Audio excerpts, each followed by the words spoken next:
I wanna wish you a Merry Christmas. I wanna wish you a Merry Christmas. Twaimbanga kayimba kano mu mbeera ya wazi twaimbanga Chris Navidad. Twatwinenge gye twakayimba Feliz Navidad. Nga era obiwulira byaki tojoro mwakayimbanga mutya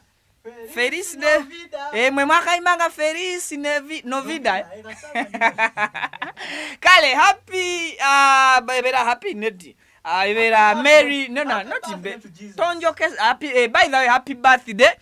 to Jesus. This time tabera baby Jesus. Abera Jesus. Happy birthday to Jesus Christ. Mumbere yo Merry Christmas. Mwena banansi mu gwanga Uganda n'abali eweruwe gwanga Uganda era mumbere yo happy new year to each and every fan owa week exclusive na watali fani wafe tukugamba nti Merry Christmas and happy new year. Tubagaliza birungi abagenda okutambula nno nga mugenda mbyalo nga sinaba kutandika kibozibozi kyaka akawungezi kano atubagamba muvuge bulungi abakwata Masaka road yo yaserera mirundi mingi ate naku zino enkuba etonnya n'abavugira ku nguudo endala anekirala abavuga emmotoka ez'olukale nammwe musobola okuba nga mwekontrolinga sente tezibamalamu temutikka kabindo n'abasirikale b'oku nguudo nammwe temulya nguzi ku bantu abatisse obubindo nga basaabaza abantu okubatwala mbyalo okulya Christmas. So eyo message njagadde ngiyiseewo era mu mbeera eyo nammwe abagenze embyalo tweyisizeeyo bulungi ku bakadde b'ombyalo smartphone tuzikendezo zitunuza mu buli mukadde TikTok efuuse TikTok ebyebyo kakati radio Dembe mugimanyi Dembe FM kyenda kawumuzanya Omuziki Nebikuzimba era ngene ekolwa bwoyogera Dembe nze ng'omuntu Dembe mpulirako abantu basatu isi mugendo ginyigire silent ekisooka Dembe mpulirako Kasuku buli woyogera Dembe FM mpulira Kasuku bwoyogera Dembe FM mpulira Bina Baby kuva dda nkuze mpulira Bina Baby bwoyogera Dembe mpulira DJ Jacob Omutuuze sabo DJ Jacob Omutuuze ogenda kujja tutangazeemu baba Nancy oba tutangalizeemu ko wano katini nnyo ku nsonga aza Dembe kakati Dembe olunaku olwaleero eggalawo era nga ekoma okubeera ku mayengo gaazo olwaleero ng'ennaku z'omwezi 14 Desemba ekomawo ku mpewo nga 1 January 31 oba 1 nga 1 January nete kikakasibwa okusinza ku lugambo olutambula akiraga nti Dembe ekoma lwaleero okuweereza ate etandika mu January okuddawo ku mpewo wabula mukomawo kwayo ku mpewo programs ze mumanyi ziri mu lusuubo obutadde abakozi nabo bali mu lusuubo okubanga bakola ki babateekako akakungunta kakati video bwe batonna giwa ka like nkusaba engeri gye tumalako omwaka giwe ka like naye esala omwaka eguyingire mu mbeera eyo tatwegattangako tuli ku week exclusive tukusaba subscribinga bwomala okusubscribinga okwate mukade kajje mu kigambo personalize okateeke mu kigambo or notification ku simu ku computer ne ku tab yo ojja kuba ozifuna bulungi nnyo nnyini ddala ekirala kyembajjukiza kyaki byebyo kati Dembe FM nga bwe gambye nti kyenda kawumuzanya Omuziki Nebikuzimba eri kuva ku mpewo ensonga egigisa ku mpewo baagala kubaako bye batereeza sina kubaako bye batereeza baagala kuyiwa byonna programs ezibaddeko okuviira ddala ku morning show y'abakasuku bagiyita batya program eyo okubeerako Kasuku twezimbe era kinajjukirwa twezimbe eyo yalina ku Spark TV bakajja tebagijjeko omwezi guwedde mu November ate ne Spark TV NTV Dembe FM company eji company mkati eyo twezimbe ekolebwa Kasuku Kayima ne Ruth Kalibala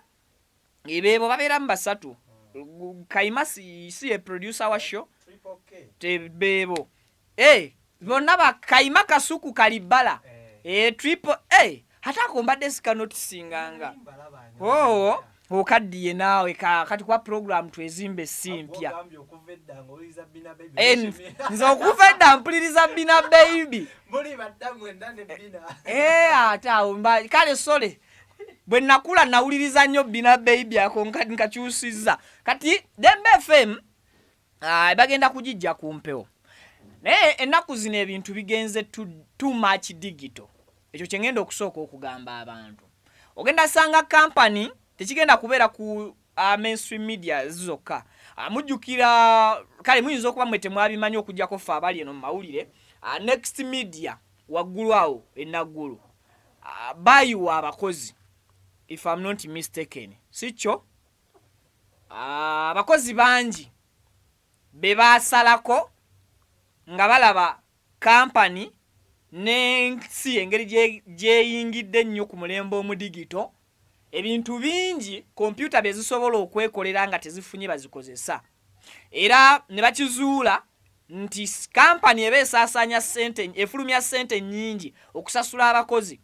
so si ng'esobola okukwata ssente ezo n'eziteeka mu kugula ebyuma eby'omulembe ebisobola okukola ne bikendeeza ku muwendo gw'abakozi. So next media ekintu ekyo yakikola abakozi ne basala era akakuŋŋunta kaasuula bangi waggulu awo. Kati bwe tudda wano ku Serena cause gundi eyo eri ku Serena NTV Spark kati Dembe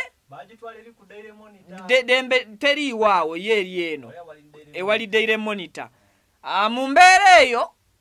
Spark bwejjako programu ezimu nayo yakolamuko kakuŋŋunta nejja twezimbe yali yakumakya ku mpewo because Dembe FM yabeeranga Kasuku ne banne Kasuku Triple K nga Joero bwakyogedde yabeeranga ku Dembe FM nga programu yemu eri ku radio ye programu ebeera ne ku TV ku makya kati ne bajjako TV programu ya TV ne bagijjako ne bagileka ku radio kwokka era kino kyawaliriza Kasuku programu yali erabibwa ku TV okugizza ku YouTube era buli ku makya Kasuku abadde nga akeera ku live era nga amawulire agawaako bulungi bugenda okuziba nga clips zitambudde so nekyongera okubanga kiwa programu yabwe amaanyi. Anyway sigenda kwogera ku programu ya Triple K yaba Triple K presenters boka. Then tugenda kwesanga nga technology yanga bwegambye engeri gyagenda akula abaddukanya radio zino ne TV zino batuula wansi ne balaba ne bagamba nti n'ekirala abakozi bano nga baluddewo anna mpuliriza ku mulimu yonna gy'oli kolanga ng'okimanyi bakama abo bakubala ebbanga lye wajja n'ebbanga ly'omazeewo era ssaawa yonna okola bulungi naye bakiraba oluddewo ku mulimo bakiraba olina okuwummuzibwa so bwe guli ne radio eno kyekola era bawaliwo abakozi abaluddewo ate nga bakuze yeetaaga okukwata olweyo bwenna ebeere abanaayita mu kakuŋŋunta bebalaba nti babadde bawa radio amaanyi bajja kubazza bebanaalaba nti radio babadde tebagiwa nnyo maanyi bajja kubajjawo baleete abakozi abapya abalina vibe abasobola okwogera abantu ne mbawa amatu abalina obwongo obupya nga bali creative enough abanaasobola okujjayo kwegamba radio estuke bafune baproducers radio ki eyagoba negoba baproducer yali gundi gundi radio ya Balamu olweyo lwali awe wa Balamu radio 4 radio 4 nayo yagobako bino n'ebintu si byakajja bangamba bagoba ne bagoba ne producer manche kitegeezo goba producer wa show mwabali abatakimanyi producer wa maanyi nnyo oba wa mugaso nnyo but sigenda gamba wa maanyi producer abeera wa mugaso nnyo mu program whereby ngawe munda abantu de wano ku set yabavunaanyizibwa ku byonna byendi mu kukola so radio 4 yagoba nemugoba yafumuula kati ne Dembe FM Omuziki Nebikuzimba kyerimu eri mukwata akakuŋŋunte esooka ekuŋŋunte abakozi abakadde webanga waliwo abanaasigala abo basigale then abapya nabo babawa omukisa ba misaayi mito era jjowera eddoboozi ye ku Uganda 24/7 bwe muwulira nga asobola okubaweereza ku radio jjowera osaba akalimu bagenze kuyiwa kintu olinda ki kwano omusala tegumala gattirizaako ogweri teekayo application you apply segamba nani awo betera okukola nabo abalina amaloboozi ani so naawe ali eyo nga wali weegombadde okukola ku radio omukisa weeguli ndowooza bulowooza temugenda ku makya ne katambi kange nga muzunga musajja yatukakasizza omulimo weeguli tujje tusabe nedda gezesa emikisa gyo osobola oyitayo naye nga by January radio egenda kuba ekomyewo ku mayengo gaayo ku mpewo then December ono yo ejiddwa ku mpewo ebyo nabyo nsaanye mbibategeeze omanyi wano ku Vika exclusive tukuwa Kasavu Kanyama angozi zonna tweyama kimu kubanga Dembe FM Cross kino kirekawa Kasuku alina YouTube channel heyo no Frank DJ gwe nkuzeemu ndowooza Kasuku alina YouTube channel and of course YouTube esobola okumulabirira Kasuku alina radios nyingi ezimutunuulidde nga singa ziba bakama abe wano baba beemamaaza bo baba basobola okukola ki okumutwala by the way Kasuku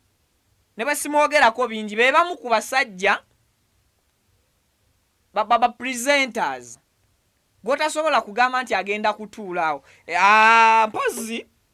tulinamu okusoomoozebwa ba Edison Jenkins Mukasa naye kirungi nti bano basajja baakola dda baategekera dda obulamu bwabwe ndabye lwakubasaagala kutambala bantu waliwo wanaagambye mbu bano ababiri batuuse okudda mbo batuuse okudda ku kijoro yasomye posta ani yagiwandiise ku Facebook Uncle Eddie yakolamu musajja alina Jenkins asula ku mazzi Jenkins Mukasa tembasajja kubalabanga abanene balina ku mbuto basajja bambala galubindi ne mubanyoma ate Jenkins akubaraga musajja muyimbi ate Uncle Eddie bonna bana basajja tebogerwako alinyombye emikolo musajja alina bonna oyogedde bulungi tokomanga ku mazzi kimu n'olekaawo so kati mu mbeera eyo Uncle Eddie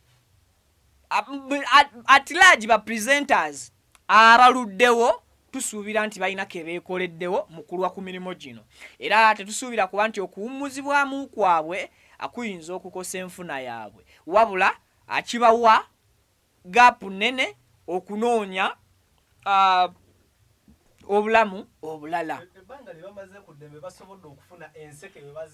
ate wuuyo tutaddemu n'oluseke nyaamunyaamu sinakindi ne bakama baabwe abagaddewo radio bakujja mu luseke nyaamunyaamu bakubibwa oluseke olusembayo byebyo Vika exclusive tweyama okubawa byonna nga tetunaggala program tubagamba nti mujaganye empola amasanyu gabe matonotono because ennaku ze tugendamu za bikujjuko leka ebikujjuko bireme kuvuga kiralu ako kakulu. Merry Christmas and Happy New Year.